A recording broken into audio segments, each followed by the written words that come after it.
ಬುದ್ಧಿ ಇಲ್ಲ ಅದ್ರ ಬಲ್ಲಿ ಏನು ಒಬ್ಬ ಕ್ರಿಮಿನಲ್ ಬುದ್ಧಿ ಇದೆ. ಬರೀ ಡೂಪ್ಲಿಕೇಟ್ ಸಹಿ ಮಾಡೋದು, ಯಾರ್ಯಾರ್ದಾರ ಸಿ ಡಿ ಮಾಡಿ ಇಡೋದು, ಇದು ವಿಜಯೇಂದ್ರನ ಕೆಟ್ಟ ಚಟ ಅದ. ಇಂಥವ್ರು ರಾಜ್ಯಾಧ್ಯಕ್ಷ ಮುಖ್ಯಮಂತ್ರಿ ಆದರೂ ಉದ್ಧಾರ ಆಗೋದಿಲ್ಲ. ಓನ್ಲಿ ಮಗನ ಸ್ಥಾನ.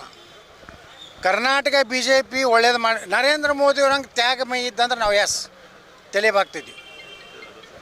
ನಮ್ಮ ಇವ್ರು ಅದಾರಲ್ಲ ಉತ್ತರ ಪ್ರದೇಶ ಯೋಗಿನ ಆದಿತ್ಯನಾಥ್ನಂಗಿದ್ರೆ, ಅರೆ ನಿನ್ನ ಮಗನ ಸಲುವಾಗಿ ಅಡ್ಡಾಡ್ತಾ ಇದ್ದೀರಿ. ಪಕ್ಷಕ್ಕೇನಾಗೋದು, ನಿನ್ನ ಮಗನಿಂದ ಪಕ್ಷ ಹಾಳಾಗಲಾಕತ್ತೈತಿ. ಮೊದಲೇ ಕ್ಯಾನ್ಸರ್ ಅಂದರೆ BJP ರಾಜ್ಯಾಧ್ಯಕ್ಷ. ಆ ಕ್ಯಾನ್ಸರ್ ಗಂಟು ತೆಗಿಬೇಕಾದ್ರೆ ವಿಜೇಂದ್ರ ತೆಗೆದ್ರೆ ಅವಾಗ ಯಡಿಯೂರಪ್ಪ ಅಡ್ಡಾಡ್ತಾರೆ ನೋಡಿರಿ. ನಾಳೆ BJP ರಾಜ್ಯಾಧ್ಯಕ್ಷ ತೆಗೆದ್ರ ಮ್ಯಾಗ ಯಡಿಯೂರಪ್ಪ ಏನು ಹೇಳ್ಯಾರ? ಮೊನ್ನೆ ಅಮಿತ್ ಶಾ ಬಂದಾಗ ನನ್ನ ಮಗನ ತೆಗೆದ್ರ ಒಂದು ವಾರನಾಗ ನಾ ಸಾಯ್ತೀನಿ ಅಂತ ಹೇಳ್ಯಾರ. ಈ ಯಡಿಯೂರಪ್ಪ ಸಾಯೋದು ಹುಟ್ಟೋದ್ರ ಸಲ ಕರ್ನಾಟಕದ ಭವಿಷ್ಯ ನಿಂದಿರಬಾರ್ದು.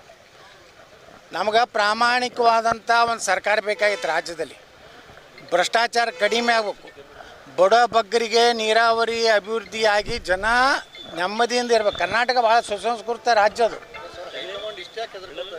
ಏನು ಅರ್ಥ ಇಲ್ಲ. ನನಗನ್ನಿಸ್ತದೆ ಈ ಸಲ ಅಮಿತ್ ಶಾ ಅವರು ಡಿಪೆಂಡ್ ಆಗಿಲ್ಲ. ಯಡಿಯೂರಪ್ಪಗೆ ನೇರವಾಗಿ ಹೇಳ್ಯಾರ, ನಿನ್ನ ಮಗ ಅನ್ಫಿಟ್ ಫಾರ್ ಪ್ರೆಸಿಡೆಂಟ್ ಅಂತ ಹೇಳ್ಯಾರ. ಇದೇ ಶಬ್ದ ಉಪಯೋಗ ಮಾಡ್ಯಾರ. ಅದಕ್ಕೆ ಏನಾರು ಮಾಡಿ ನನ್ನ ಮಗನ ಉಳಿಸ್ರಿ, ಇಲ್ಲಕ ನಾ ಸಾಯ್ತೀನಿ. ಒಬ್ಬ ಯಡಿಯೂರಪ್ಪ ಸಾಯೋದ್ರಿಂದ ಕರ್ನಾಟಕ ಒಳ್ಳೇದಾಗ್ತದೆ.